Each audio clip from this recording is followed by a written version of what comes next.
Guys, ಎಲ್ಲರೂ ಹೇಗಿದ್ದೀರಾ? ಚೆನ್ನಾಗಿದ್ದೀರಾ? ನಾನು ತುಂಬ ಚೆನ್ನಾಗಿದ್ದೀನಿ. ಎಲ್ಲರೂ ಅಂದ್ಕೊಳ್ತಾ ಇದ್ದೀರಾ ಅಲ್ವಾ, ತುಂಬ ಯಾವಾಗೋ ಬರ್ತಾರೆ, ವಿಡಿಯೋ ಮಾಡ್ತಾರೆ, ಹೋಗ್ತಾರೆ, ಕನ್ಸಿಸ್ಟೆನ್ಸಿ ಆಗಿಲ್ಲ ಅಂತ. Please, I am extremely sorry. ನಾನು ತುಂಬ ಕನ್ಸಿಸ್ಟೆನ್ಸಿ ಆಗಿರೋಕ್ಕೆ ಟ್ರೈ ಮಾಡ್ತಾ ಇದ್ದೀನಿ, ಬಟ್ ಆಗ್ತಾ ಇಲ್ಲ. ಇನ್ಮೇಲಾದರೂ ಅಟ್ಲೀಸ್ಟ್ ವೀಕ್ಲಿ 1 or 2 ವೀಡಿಯೋಸ್ನ ಅಪ್ಲೋಡ್ ಮಾಡೋಕ್ಕೆ ನಾನು ತುಂಬ ಟ್ರೈ ಮಾಡ್ತೀನಿ. ಸೊ ಇವತ್ತಿನ ಟಾಪಿಕ್ ಏನಂತ ಅಂದರೆ, ಇವತ್ತು ಏನು ಬ್ಲಾಗ್ ಮಾಡ್ತಾ ಇದ್ದೀನಿ ಅಂತ ಅಂದರೆ, ನನಗೆ ಇನ್ನೂ ಅಂದರೆ ಆಲ್ಮೋಸ್ಟ್ 1-2 ಇಯರ್ಸ್ ಆಯಿತು ಅನಿಸುತ್ತೆ ನನ್ನ ಮಗನ ಸ್ಕಿನ್ ಕೇರ್ ರೂಟೀನ್ ಅಪ್ಲೋಡ್ ಮಾಡಿ.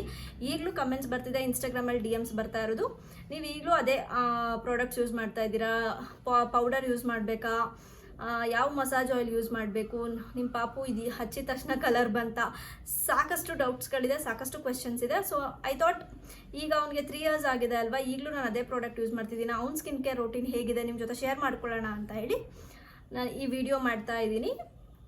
ಏನು ಹೇಳಬೇಕು ಅಂತ ಅಂದರೆ, ನಾನು ಅವನಿಗೆ ಇನಿಷಿಯಲ್ ಡೇಸಿಂದನೂ ಯಾರ್ಯಾರೆಲ್ಲ ಆ ವಿಡಿಯೋಸ್ ನೋಡಿಲ್ಲ, ನಾನು ಡಿಸ್ಕ್ರಿಪ್ಷನ್ ಬಾಕ್ಸಲ್ಲಿ ಆ ಲಿಂಕ್ ಹಾಕಿರ್ತೀನಿ, ನೋಡ್ಕೊಂಡು ಬನ್ನಿ.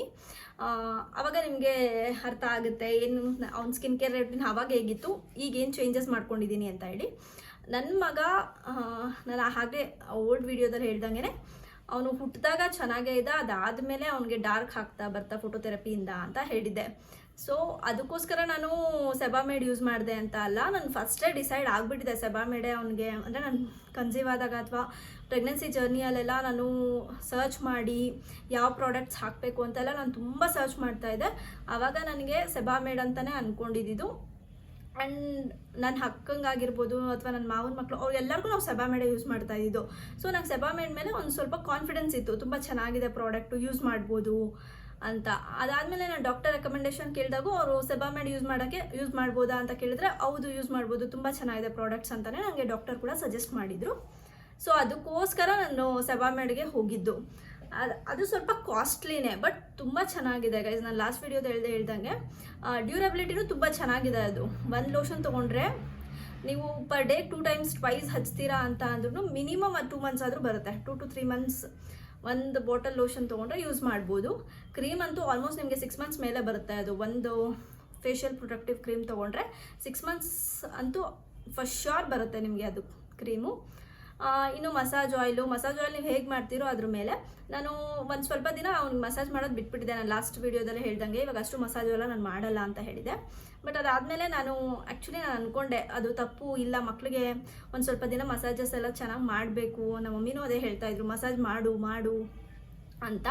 ಅದಾದಮೇಲೆ 15 days ಒಂದ್ಸಲನೋ ಅಥವಾ ಮಂತ್ಲಿ 1 twice ಆ ಥರ ಚೆನ್ನಾಗಿ ಹಚ್ಚಿ 2 hours 3 hours ಬಿಟ್ಟು ಸ್ನಾನ ಮಾಡಿಸ್ತಾ ಇದ್ದೆ. ಬೆಳಗ್ಗೆ ಎದ್ದ ತಕ್ಷಣ ಹಚ್ಚಿದ್ರೆ 1 2 hours ಬಿಟ್ಬಿಟ್ಟು ಸ್ನಾನ ಮಾಡಿಸ್ತಾ ಇದ್ದೆ. ಸೊ ಈ ಥರ ಮಾಡ್ತಾ ಇದ್ದೀನಿ ಈಗ.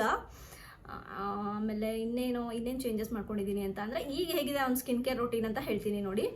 ಈಗಲೂ ನಾನು ಅವನಿಗೆ ಸೇಮ್ ಬಾಡಿ ಲೋಷನ್ನೇ ಯೂಸ್ ಮಾಡ್ತಾ ಇದ್ದೀನಿ, ಸೆಬಾಮೇಡ್ ಬಾಡಿ ಲೋಷನ್ನೇ ಯೂಸ್ ಮಾಡ್ತಾ ಇರೋದು. ಕ್ರೀಮ್ ಕೂಡ ಅಷ್ಟೇ, ಫೇಶಿಯಲ್ ಪ್ರೊಟೆಕ್ಟಿವ್ ಕ್ರೀಮೇ ಯೂಸ್ ಮಾಡ್ತಾ ಇದ್ದೀನಿ. ಮಸಾಜ್ ಆಯಿಲು ಅಷ್ಟೇ, ಸೆಬಾಮೇಡ್ ಮಸಾಜ್ ಆಯಿಲೇ ಯೂಸ್ ಮಾಡ್ತಾ ಇರೋದು. ಅದು ಬಿಟ್ಟರೆ ಅವ್ನಿಗೆ ಇವಾಗ ನಾನು ಇದು ಸೋಪ್ ಮಾತ್ರ ಚೇಂಜ್ ಮಾಡಿದ್ದೀನಿ. ಸೋಪ್ ಯಾವುದು ಯೂಸ್ ಮಾಡ್ತಾ ಇದ್ದೀನಿ ಅಂದರೆ, ಟೆಡಿ ಬಾರ್ದು ಯೂಸ್ ಮಾಡ್ತಾ ಇದ್ದೀನಿ. ಆ್ಯಕ್ಚುಲಿ ನಾನು ವೀಡಿಯೋಸಲ್ಲೆಲ್ಲ ನೋಡ್ತಿದ್ದೆ, ತುಂಬ ಚೆನ್ನಾಗಿದೆ ಅಂತ ಬರ್ತಿತ್ತು.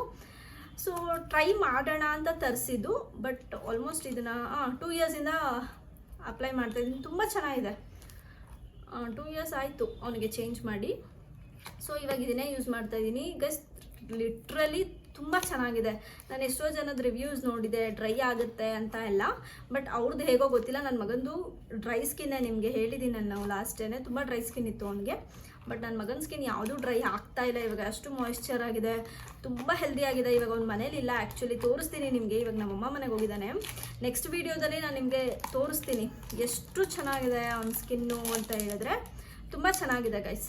ಸೊ ಇದು ಈ ಥರ ಬರುತ್ತೆ ಪ್ಯಾಕೇಜಿಂಗು. ಇದಕ್ಕೆ ನಾನು ಆಲ್ರೆಡಿ ಇದರಲ್ಲಿ ಪ್ಯಾಕ್ ಆಫ್ 2 ಬರುತ್ತೆ, 75 grams ಪ್ಯಾಕ್ ಆಫ್ 2 ಬರುತ್ತೆ. ನಾನು ಒಂದು ಆಲ್ರೆಡಿ ಯೂಸ್ ಮಾಡ್ತಾ ಇದ್ದೀನಿ, ಹಾಕ್ಕೊಂಡಿದ್ದೀನಿ. ಇನ್ನೊಂದಿದೆ. ಸೊ ಪ್ಯಾಕ್ ಆಫ್ 2 ಬರುತ್ತೆ, ತುಂಬ ಚೆನ್ನಾಗಿದೆ. ಇದು ಏನಂತ ಪ್ರೈಸ್ ಏನಲ್ಲ, ಬಟ್ ಚೆನ್ನಾಗಿದೆ, ಯೂಸ್ ಮಾಡ್ಬೋದು ಗೈಸ್. ಸೊ ನಾನು ಯಾರಾದರೂ ಯೂಸ್ ಮಾಡಬೇಕು ಅಂತ ಇದ್ದೀವಿ ಅಂತ ಅಂದರೆ ಜಸ್ಟ್ ಗೋ ಫಾರ್ ಇಟ್. ಚೆನ್ನಾಗಿದೆ, ಸೆಬಾಮೇಡ್ ಥರನೇ ಇದು ಚೆನ್ನಾಗಿದೆ. ಸೆಬಾಮೇಡ್ ಏನು ಗೊತ್ತಾ, ಸ್ವಲ್ಪ ವೈಟಿಗೆ ಬೇಗ ಕರ್ಗೋಗ್ಬಿಡುತ್ತೆ. ಇದು ಆ ಥರ ಏನಾಗಲ್ಲ, ಚೆನ್ನಾಗಿದೆ. ಇದಾದಮೇಲೆ ಇನ್ನೂ ಏನು ಅಪ್ಲೈ ಮಾಡ್ತೀನಿ ಅಂದರೆ ಇನ್ನೇನು ಸೆಟಾಫಿಲ್ ನಾನು ಬಿಟ್ಬಿಟ್ಟಿದ್ದೀನಿ. ಇವಾಗ ಅವ್ನಿಗೆ ನಾನು ಲಾಸ್ಟೇ ಹೇಳಿದಲ್ಲ, ರ್ಯಾಷಸ್ ಎಲ್ಲ ಅಷ್ಟು ಆಗ್ತಿಲ್ಲ, ಆದರೆ ಮಾತ್ರ ಹಚ್ತಿದ್ದೆ ಅದು ಅಂತ. ಇವಾಗಂತೂ ಅವ್ನಿಗೆ ಅದು ಆಲ್ಮೋಸ್ಟ್ ಅದೇ ಲಾಸ್ಟ್ ಟ್ಯೂಬ್. ನಾನು ಅದಾದಮೇಲೆ ಮತ್ತೆ ತರಿಸೇ ಇಲ್ಲ ಅವನಿಗೆ. ಸೊ ಅವ್ನ ಸ್ಕಿನ್ ಇವಾಗ ತುಂಬ ಚೆನ್ನಾಗಿದೆ, ಆ ಥರ ರ್ಯಾಷಸ್ ಪ್ರಾಬ್ಲಮ್ಮು ಏನೂ ಆಗ್ತಾ ಇಲ್ಲ. ಸೊ ಏನು ಯೂಸ್ ಮಾಡ್ತಾ ಇಲ್ಲ. ಅದು ಬಿಟ್ಟು ನಾನು ಅವನಿಗೆ ಸ್ಕಿನ್ ಕೇರ್ ರೂಟೀನ್ ಇನ್ನೇನು ಚೇಂಜ್ ಮಾಡಿಲ್ಲ ಗೈಸ್. ಇದಾದಮೇಲೆ ಈಗ ಅಂದ್ಕೊಳ್ತಾ ಇದ್ದೀನಿ ಸನ್ಸ್ಕ್ರೀನ್ ಆ್ಯಡ್ ಆನ್ ಮಾಡಬೇಕು ಅಂತ. ಸೊ ಅದನ್ನು ನೋಡಿ ಇಟ್ಟಿದ್ದೀನಿ, ವಿಶ್ ಲಿಸ್ಟಲ್ಲಿ ಹಾಕಿದ್ದೀನಿ, ತರಿಸ್ಬೇಕು.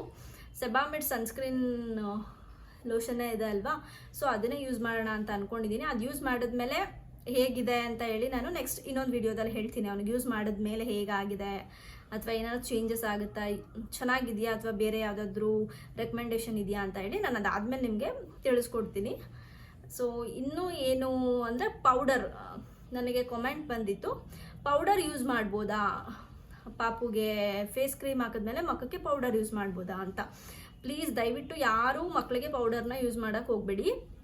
It is not for good, it's not good for baby. Actually doctor ಕೂಡ ಅದನ್ನೇ ಸಜೆಸ್ಟ್ ಮಾಡೋದು, ಯಾರೂ ಪೌಡರ್ಸ್ನ ಯೂಸ್ ಮಾಡೋಕ್ಕೆ ಹೋಗಬೇಡಿ ಮಕ್ಕಳಿಗೆ, ಬಾಡಿಗಾಗಿರ್ಬೋದು ಅಥವಾ ಮಕ್ಕಕ್ಕೆ ಎಲ್ಲ. ದಯವಿಟ್ಟು ಯಾರು ಪೌಡರ್ಸ್ನೆಲ್ಲ ಅಪ್ಲೈ ಮಾಡೋಕ್ಕೆ ಹೋಗಬೇಡಿ. ಹೌದು, ಬಟ್ಟೆ ಇಡ್ತೀರ ಅಲ್ವಾ ಕಪ್ಪು, ಅದ್ರ ಮೇಲೆ ಒಂದು ಸ್ವಲ್ಪ ಇಡಿ, ಅದು ಬಿಟ್ಟರೆ ಅದು ಅಳಿಸೋಗ್ಬಿಡುತ್ತೆ ಅನ್ನೋದಕ್ಕೋಸ್ಕರ ಅದ್ರ ಮೇಲೆ ಇಡೋದು ಬಿಟ್ಟರೆ ಮಕ್ಕಳು ಫುಲ್ಲು ಹಚ್ಚೋದು ಅದೆಲ್ಲ ಮಾಡಬೇಡಿ ಗೈಸ್, ಅದು ಒಳ್ಳೇದಲ್ಲ ಮಕ್ಕಳಿಗೆ. ಡಾಕ್ಟರ್ ಕೂಡ ಅದನ್ನೇ ಹೇಳ್ತಾರೆ, ಪೌಡರ್ನ ಯೂಸ್ ಮಾಡೋಕ್ಕೆ ಹೋಗಬೇಡಿ. ಅದು ಬಿಟ್ಟರೆ ಇನ್ನೊಂದು ಕಮೆಂಟ್ ನಾನು ನೋಡಿದೆ, ನಂಗೆ ಯಾರೋ ಮೆಸೇಜ್ ಮಾಡಿದರು 5 years ಇದ್ದಾಳೆ ನನ್ನ ಮಗಳು, ಯೂಸ್ ಮಾಡ್ಬೋದಾ ಅಂತ ಹೇಳಿ. ಅಫ್ಕೋರ್ಸ್ ಯೂಸ್ ಮಾಡಿ.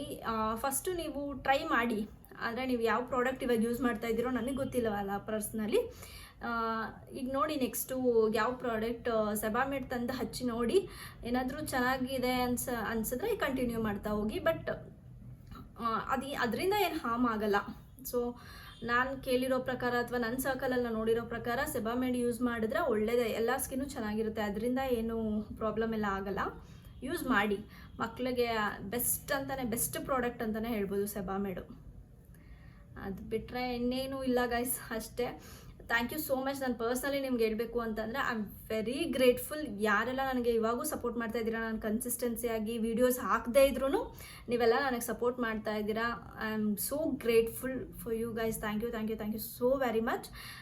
ಹೀಗೆ ಇನ್ಮೇಲೆ ಕನ್ಸಿಸ್ಟೆನ್ಸಿಯಾಗಿ ವಿಡಿಯೋ ಮಾಡಲಿಕ್ಕೆ ನಾನು ಟ್ರೈ ಮಾಡ್ತೀನಿ. ಇನ್ನು ಯಾವ್ಯಾವ ಥರ ಕಾಂಟೆಂಟ್ ಬೇಕು ಅಂತ ನೀವು ನನಗೆ ಕಾಮೆಂಟ್ ಮಾಡಿ, ನಾನು ಅದೇ ಥರ ವೀಡಿಯೋಸ್ಗಳನ್ನ ಮಾಡ್ತೀನಿ. And thank you so much for watching. ಇನ್ನೂ ಏನಾದರೂ ಡೌಟ್ಸ್ ಇದ್ದರೆ ನನಗೆ ಕಾಮೆಂಟ್ ಮಾಡಿ, ನಾನು ಅದರಲ್ಲಿ ಕಮೆಂಟಲ್ಲೇ ಆನ್ಸರ್ ಮಾಡ್ತೀನಿ.